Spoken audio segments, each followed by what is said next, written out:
Okay, so let's move on to our topic for today. And this topic, I'm introducing two basic solutions today. And if we get through them all, we'll open up the phone lines and take your thoughts on these and really any solutions that we have talked about so far. So, as always, you can go to the What on Earth is Happening radio show page if you're not already listening through that page. And underneath the player there on the page, you can see images for today's show.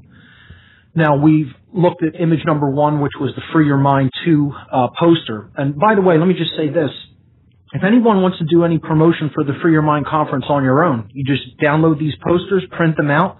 That's why they're up on the site. Just print them out and you can, promote in your local area, especially if you're around the Philadelphia area or greater Philadelphia area. That would help a lot. So, anyone that wants to do that on their own, just feel free to go right ahead, put them in coffee shops, bookstores, libraries, etc., and anywhere where there's people who are gathering and who may be thinking a little bit. Feel free to do some promotion for the conference on your own.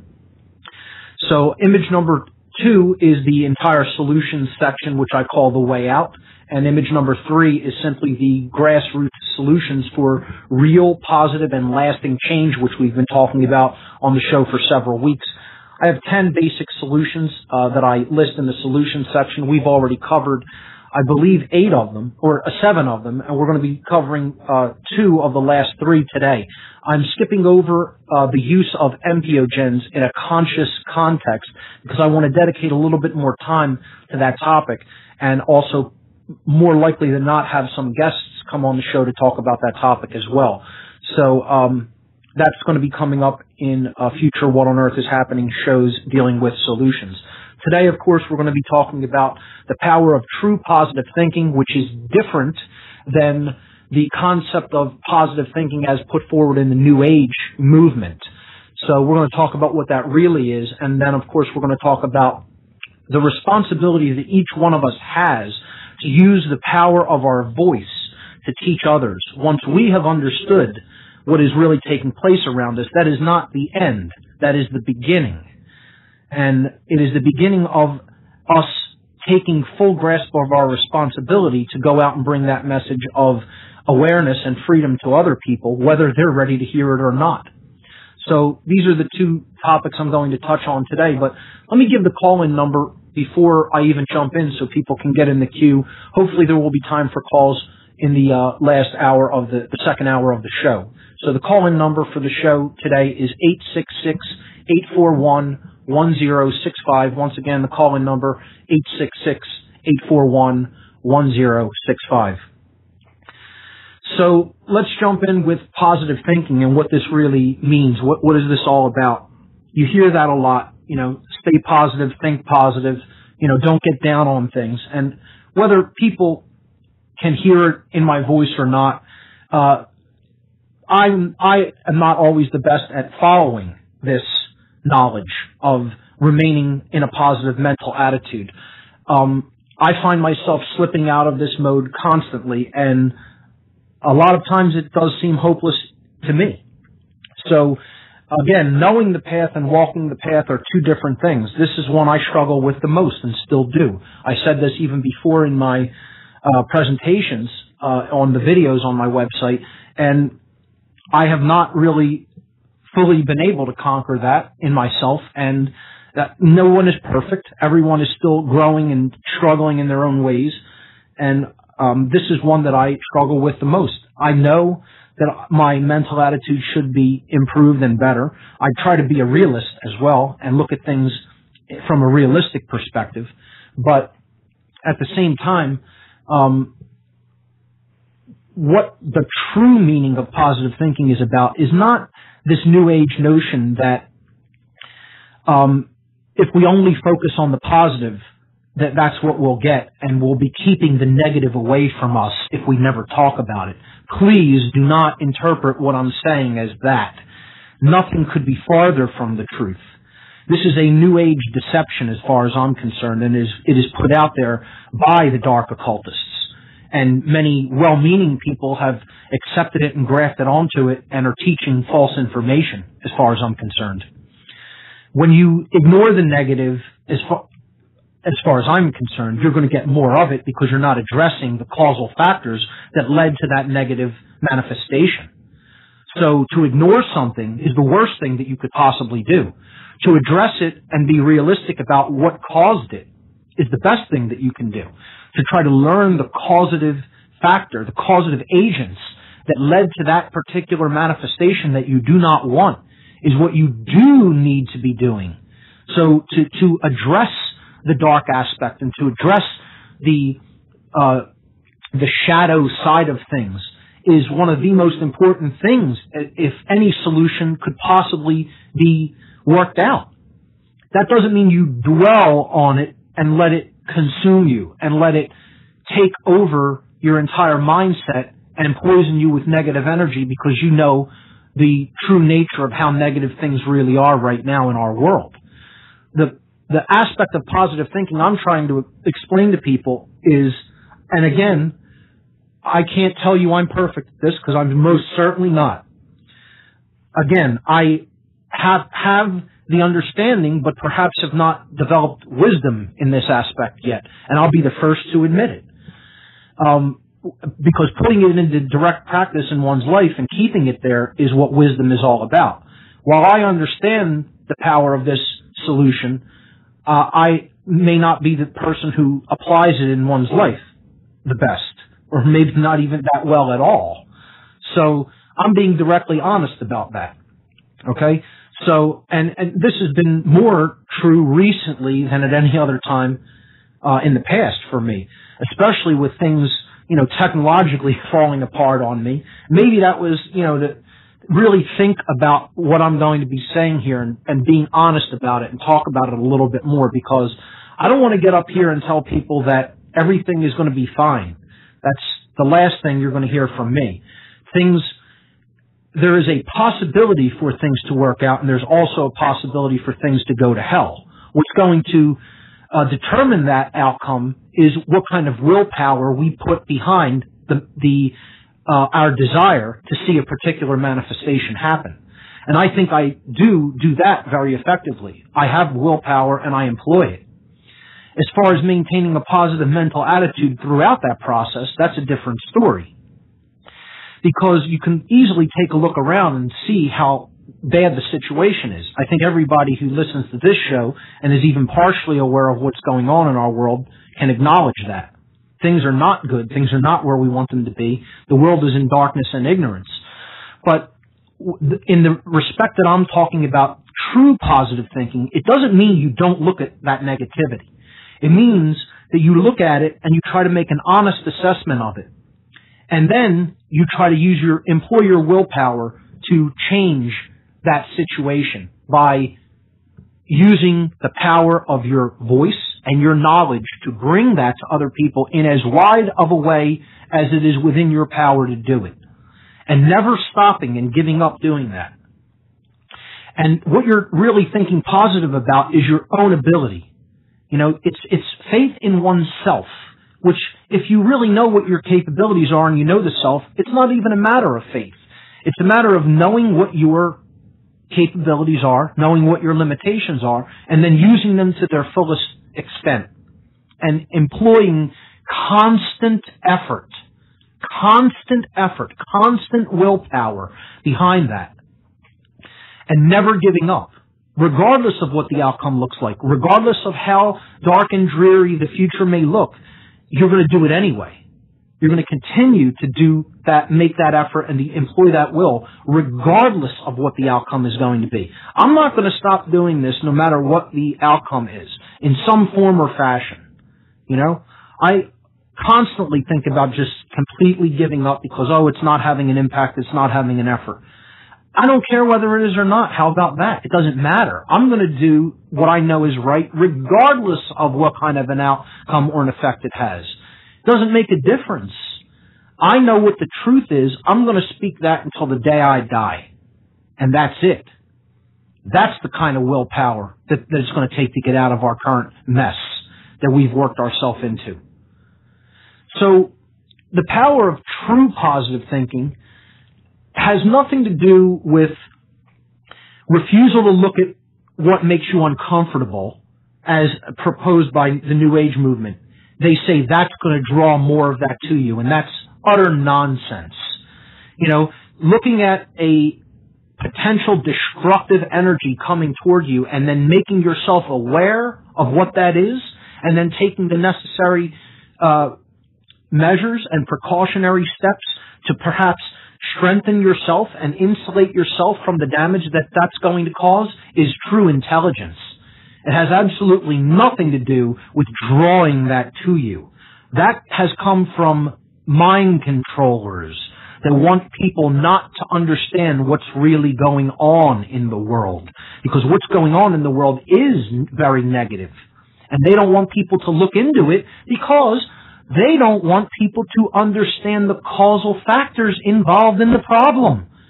Because if you do not understand the causal factors of what is creating that negative manifestation, you're powerless to ever change it. So this injection of this false teaching of positive thinking into the New Age movement is actually done by people who want the status quo to remain just as it is. What I'm talking about here is what I call true positive thinking. And again, we have to make the distinguish. We're using the same term, but we're separating it from this New Age notion of positive thinking, of never looking at the negative. We're separating this from that, and I'm calling it true positive thinking. And what this means is honestly assess the situation, but, work with a positive mental attitude in mind. If you're constantly thinking that it's hopeless and there's no point in doing it, you're not going to want to get up and make the effort.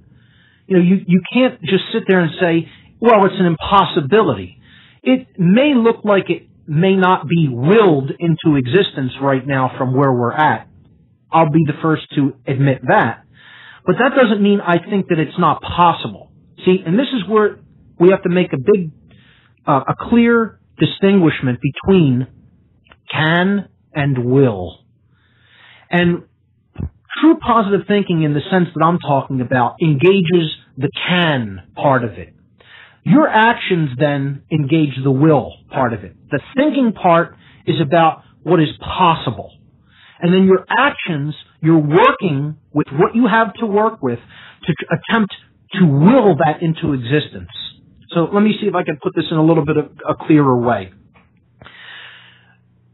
The possibility of what can be done is involved in worldview healing.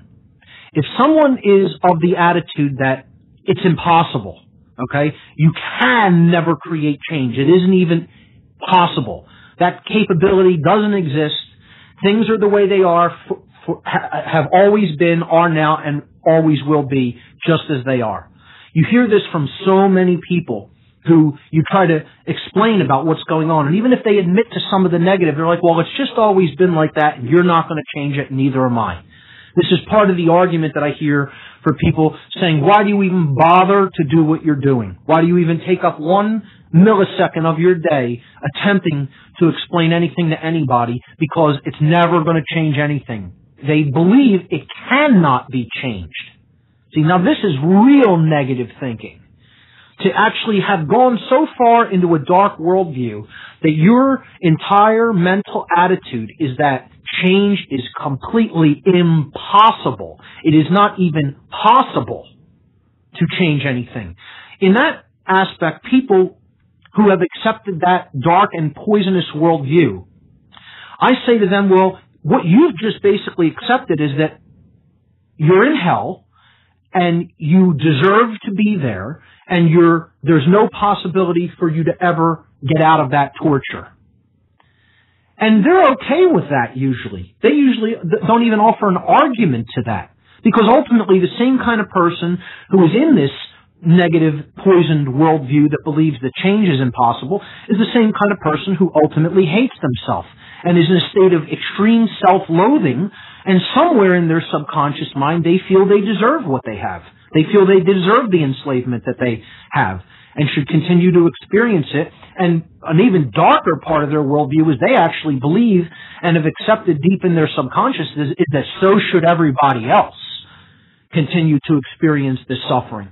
Just because they are in a self-loathing worldview, They not only hate themselves, they ultimately deep down inside have no love for anyone. Because if you don't love yourself, you can't display love for anyone else. So this extreme negative thinking about change being impossible is what I'm talking about overcoming. It isn't to say that change won't be extremely difficult to achieve. If I said that, I wouldn't be a realist. Okay? From where we're at, it's a long shot, folks. From where we're at, in the practically 100% total attachment to illusions and deception and lies, which people have wholeheartedly accepted as reality, as their reality, and believe that that is how it must be. Don't think that this is going to be an easy ride to create real change, because it's not. It's going to be a war, and nothing short of warfare in the spiritual and mental domains, and possibly the physical domain. Very possibly. So, I'm not saying that it's going to be easy. Please do not confuse anything I'm saying with that either. Okay? What I'm saying is, if you start from the poisoned worldview that change is impossible, you might as well just sit back and do nothing. Because if that's what you believe, why would you bother to say a thing? Why would you bother to try to change anything? This goes for people that believe that it's impossible for individuals to change too, not just as a society. But a lot of people think, a lot of people would look at my background from the Church of Satan and say, well, this guy is a disinfo agent. He can't possibly be saying anything that's true or real, because look at where he came from. And this is a deeper part of the poisoned worldview aspect, that everything is eternally the way that it is and cannot change. We talked about the concept of the we are worldview. Humanity is this, and that's eternal. It's always been like that, is this way now, and always will be that way. People have to understand, as long as that's your mental attitude, you're done. You're enslaved. You are owned, wholesale. In 100% totality, you are owned, if that's your mental position. This is what I'm talking about when I'm talking about developing true positive thinking. Everyone is not an agent. People who came even from an institution that is working toward the goal of evil have a potential in their mind, in their heart, in their soul to change themselves. Just because someone was once affiliated with someone who's working toward the dark doesn't mean that they could not have turned their life around and worked toward the light. And you get so much of this in the, quote-unquote freedom movement, the My Freedom movement, that wants to talk about everybody being an agent. So many people, are of this completely poisoned worldview, mind-controlled state of mind, and don't understand individuals can change. They can change. And if you really pay attention to what people are saying, that's what you need to do instead of just looking at a particular background or an affiliation. You need to pay attention to what the person is really saying, and that's how you're going to gain a holistically intelligent view of what the person is really about. Because you're going to hear it, and look and filter it through the mental process, but in following their work for a long period of time, you're also going to get a feel for their heart from an intuitive aspect. And that's what real intelligence is. It is not just left brain filtration. It is not just logical deductions. It is also about intuitive processes and feeling the heart of another being. And this is what many people still lack the understanding of. So, in the sense, the true positive thinking that I'm talking about here is, one, maintaining first and foremost faith. I'll use the word faith, okay? But really what it is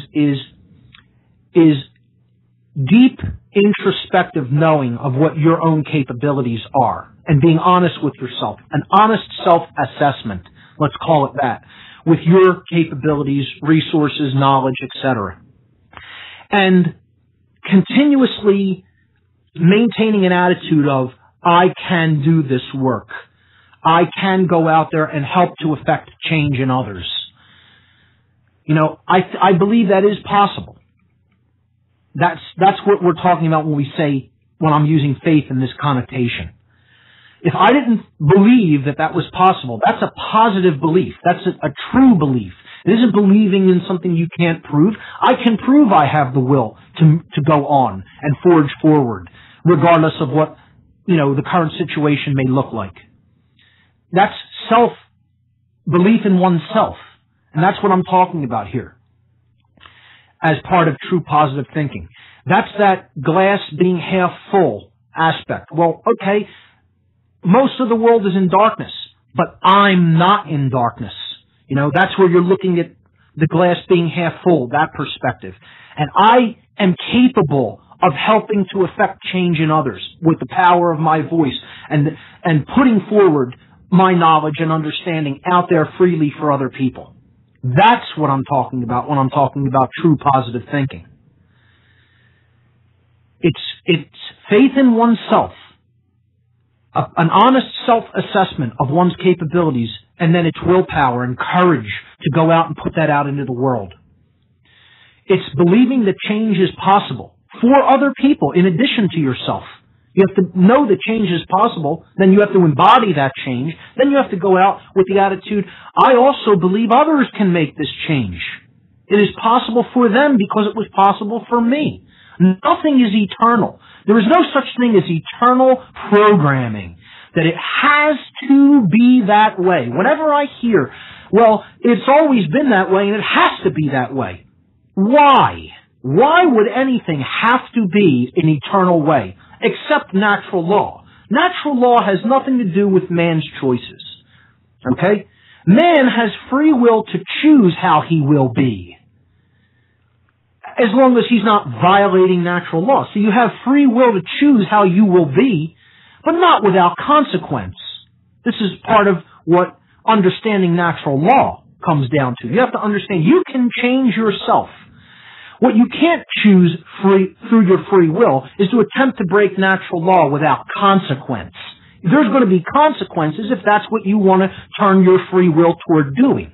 Oh, sure, you can go and do it, but again, not without consequence. Okay? There's always going to be repercussions for breaking natural law. When I'm talking about creating positive change, you have to know that it is possible to do, that nothing is eternally a certain way, that it happens to only be the current condition. See, this is where the other aspect of worldview poisoning comes into this. You could say this is part of worldview healing. It's part of the process of worldview healing. It's what you're going to use once you have begun to heal the worldview. You're going to use this solution of maintaining this positive mental attitude to continue the work that you're doing. If I didn't have any part of this, if I didn't know any part of this, I say I need improvement in this regard. But at the same time, if I didn't have any part of this working for myself, I probably would have given up with encountering all the problems over the last couple of weeks that I've had, because it's been rough, okay? And I'm tired, okay? And it takes effort and willpower to keep wanting to go on. The energy level that I'm working with right now is definitely at a low. But that doesn't mean I'm going to just say, oh, screw it, I'm not going to do it. I'm going to continue to use whatever's there as long as I'm drawing breath. And again, that's what will is all about. That's what care is all about. So what I'm saying here as part of this is, regardless of what the outcome may look like it's going to be, never give up. Refuse to disengage the will. Once the will is disengaged, you're done. So part of this worldview healing is looking at the potential for others to change and realizing that that's possible, that there's no such thing as an eternal way that something must be. There's only current conditions. That's why, the negative aspect of worldview poisoning is, one of the negative aspects of the poisoned worldview is believing that things are eternally the way they are and must be that way for some reason. See, this is part of somebody being so beaten down that they have accepted that something must eternally be that way. And again, I call it the acceptance of hell. That you're in hell and you just accept that that's where you're at and you belong there for some reason. And so does everyone else. Well, I don't accept that this realm is just simply an eternal prison. I believe we're creating the conditions. I don't believe we're creating the conditions. I know we're creating the conditions. We have free will to create whatever conditions we want, as long as we're operating within the parameters of natural law. What we want to do is break all the parameters of natural law and still think that we can operate somehow freely in this realm. And that's impossible. You operate within natural law and then you can make whatever you want here. You don't operate within the parameters of natural law. You yourself, as a society, collectively, are building a prison for yourself. And that's what we're doing. That doesn't mean that that prison is eternal and it must be that way. You change your mind, then you change your behavior, and then you can create a different manifestation. And that's possible. Possible. Again, we're talking about possibility here as part of this positive, true positive thinking solution to understand what's possible. Now, that's not saying that you know what will be chosen. I don't think anybody definitively knows what will be chosen. We could look at general trends and extrapolate from the general trend. And if you're going to do that, I can understand how your attitude might not be so good, because it doesn't look like from the general trend that many people are really waking up, and certainly not waking up in any level of fullness. But that doesn't mean it isn't possible. It can happen. Are people going to stay attached through their free will, stay attached to illusion?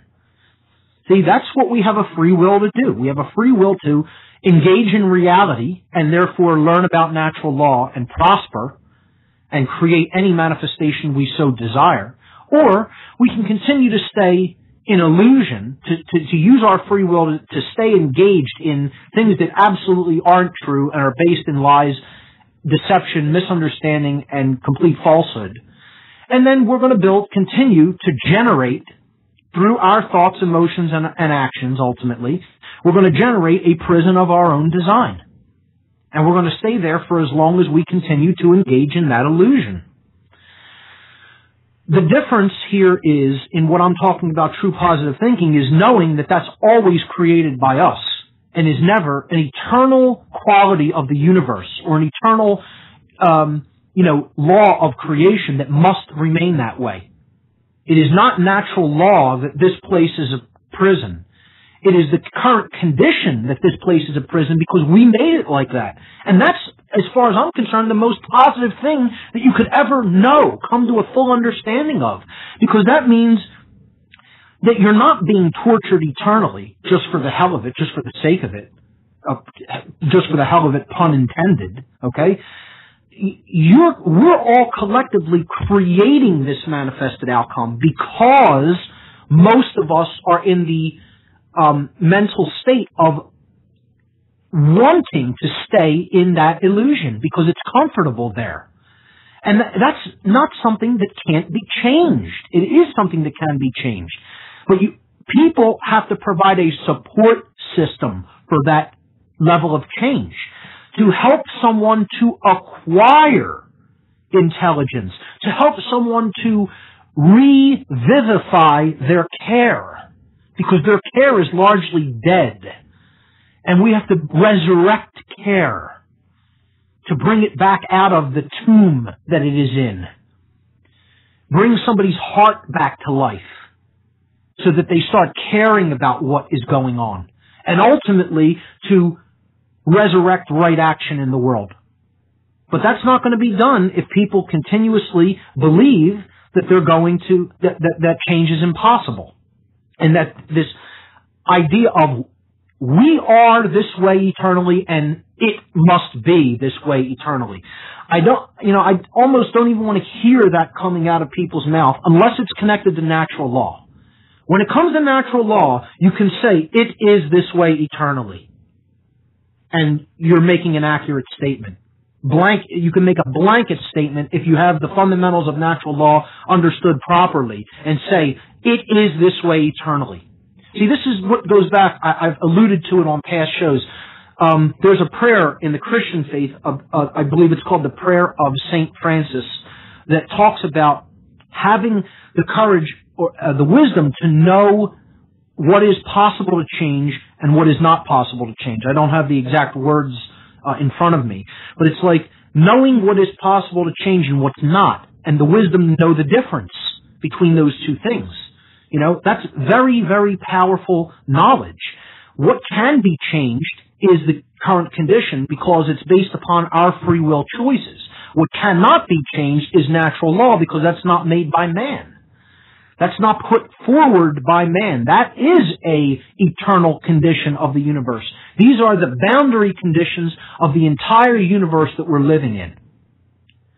So, you know, talking about what's possible to change, we also have to know what's not possible to change.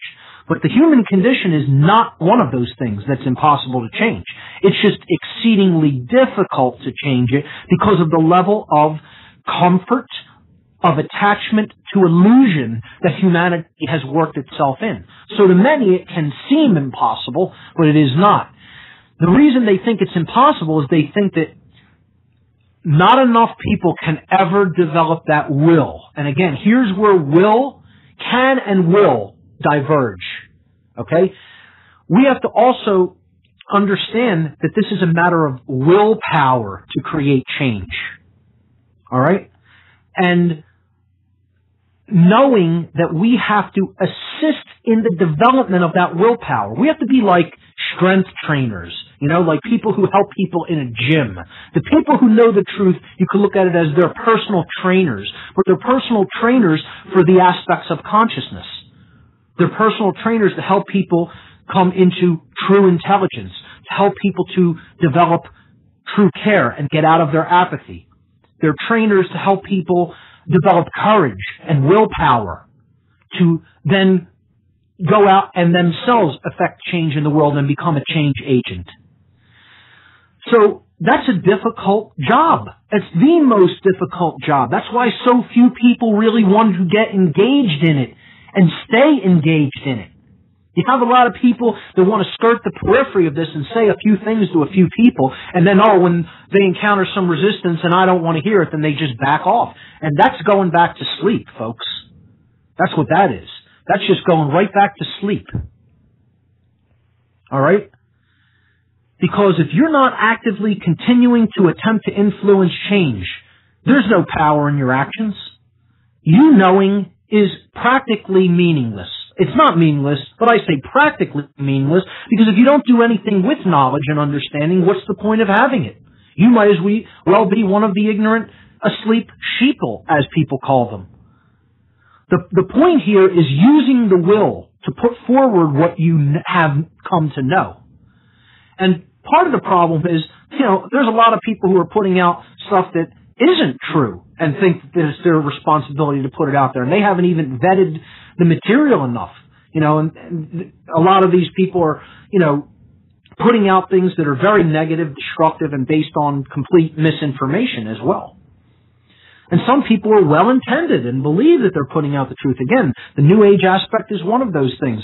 This notion that, never look at the negative, or you'll draw it to you. You hear that from so many well-meaning people. It doesn't mean they're all agents of disinformation, but they could have grafted that belief, taken it into themselves and, grafted it onto their worldview, and now they're just propagating it because they've accepted it. It doesn't mean that they're evil. They've been misguided by something and they believe what they're doing is right. So we have to, again, make that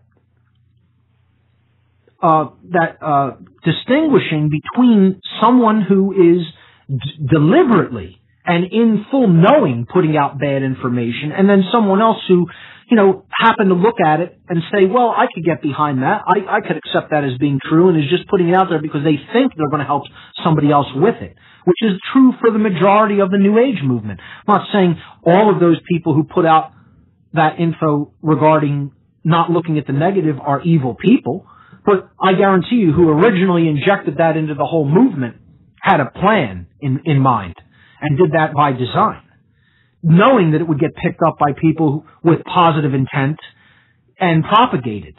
And it has been tremendously propagated. And I'll tell you what we're going to do. One of the things the Free Your Mind organizers are going to do is we're going to the big New Age Expo coming up here in Philadelphia, the Mind, Body, Spirit Expo, and we're going to promote the living hell out of the Free Your Mind 2 conference there and engage all of these New Agers and say, do you know what's really going on in the world? Or are you just lost in your meditative trance mind mode, and not really looking at what's truly taking place around you? Because that's what most of these New Agers are all about. They're all about just feeling good. It's a drug to them. It's just about feeling good, being in a community that's uplifting for them, and the suffering of other people is their own problem. And that's largely true. I'm not saying that as a blanket statement. Not everybody in the New Age movement feels that way. But to be quite honest about it, that is largely the case. Okay, so I'm making a generalization there, and that generalization largely holds true. The New Age movement is misguided in the aspect that they put forward this false teaching of what positive thinking is all about. One of the aspects that I cover that also differs from classic New Age teachings on positive thinking is not only about how it differs from what can be changed and what will change, and being honest about that, but also looking at this from a perspective of illness, that the people who do not have an understanding of true freedom, who do not have an understanding of rights, who do not have an understanding or knowledge of right and wrong, or a developed conscience, in other words, and who do not understand anything about how natural law works and our free will decisions works in conjunction with natural law to bring us the manifested reality that we must then experience. Those without any of this knowledge, we can't look at them as just evil. We have to look at them as ill. This is illness. They're broken in many ways, but not irreparably broken. But they are broken. See, the word broken is an interesting term, because we use the word broken when something doesn't work. When it doesn't work properly, it's broken. But we also use the word broken to mean a being that has accepted their bondage. So when a horse is broken, okay, that means they are now accepting that they're a work animal, that they're a slave to the farmer or the rancher or whoever who broke them. So this analogy, this wordplay here holds very accurate. The people who we're trying to help are technically broken. Their consciousness is broken. They're a fragmented individual. They are dismembered. They are torn apart internally. They don't have an integrated consciousness. Their thoughts, emotions, and actions are all over the place. They don't have real intelligence. They don't have care. They're drowning in apathy. Their worldview is completely shattered and drowning in illusion. And they have accepted that this is just the way that it is and it can never be changed. Totally poisoned worldview. These people who I'm talking about are ill. They're broken. They're ill. Their consciousness is sick. And as a holistic being, as the total being is very sick. So part of true positive thinking is not treating these people as simply bad and evil. And that's another thing I often wrestle with, believe it or not. While I know this fully, I hear some of the statements that come out of people's mouth, and I just think, wow, you're totally given over to evil. You are evil. Maybe you're the essence of evil yourself that's just in a human body. I think that all the time about people. I think that about members of my own family a lot of the time, to be quite honest. I hear things that come out of my own family member's mouth, and I think, wow, you are just the essence of evil. Because they're so brainwashed, and their worldview is so sick and poisoned. I have to consciously try to force myself to remember this person is just damaged and broken. And that's a very harsh way of putting it, but a very accurate way of putting it. They're a damaged being. They're broken. They're beaten up. and crushed. Their soul is just crushed. In so many different ways, it would take a long time to list them all. And that's a sad, sad, sad thing. It's a sad state of affairs. But what I'm trying to say here is part of true positive thinking, you have to try to disengage the passion and the emotional aspect to this when you're looking at other people. And you have to look at it from a perspective that is pulled back a little bit and is dispassionate from the perspective of getting angry at these people. And again, this is why I started with this aspect, is because I struggle with all of this the most, as I've already said. I struggle with looking on the positive side, and I struggle with looking at these people as simply broken and ill and misguided and under mind control. But that is the case. I do know that that's the case. I understand why that's been done. Have I converted that total knowledge of that being the case and the understanding of how it's been done and why they are like that to wisdom yet in this regard? And I'd have to honestly assess myself and say, no, I have not. Because I get so angry with these people that I almost go back to the same eugenics worldview of the dark occultists and think they all just need to go. Constantly. And, I understand why some of these dark occultists who are a billion times more intellectually advanced, notice I did not use the word intelligent, a billion times more left-brain intellectual in their capacity to understand things than the average human being is, I understand why they would want to do away with 95% of the world's population most of the time. That doesn't mean I agree with their agenda to actually do it. I think people can change. I didn't say they definitely will. They can change if the proper information is put before them and the poison stream of information is dispelled from going into their mind, going into their eyes and ears, and therefore into the mind. And also the poison that's going into the body is quelled. See, part of the reason people are so slow to accept the truth is because they're not only mentally and spiritually broken, most of the time they're physically broken. They have damaged brains, literal damaged brains. Their brains are so messed up, they can't focus on anything. I mean, I know members of my own family that cannot have a conversation that is in any way directed or focused for more than 2 minutes tops.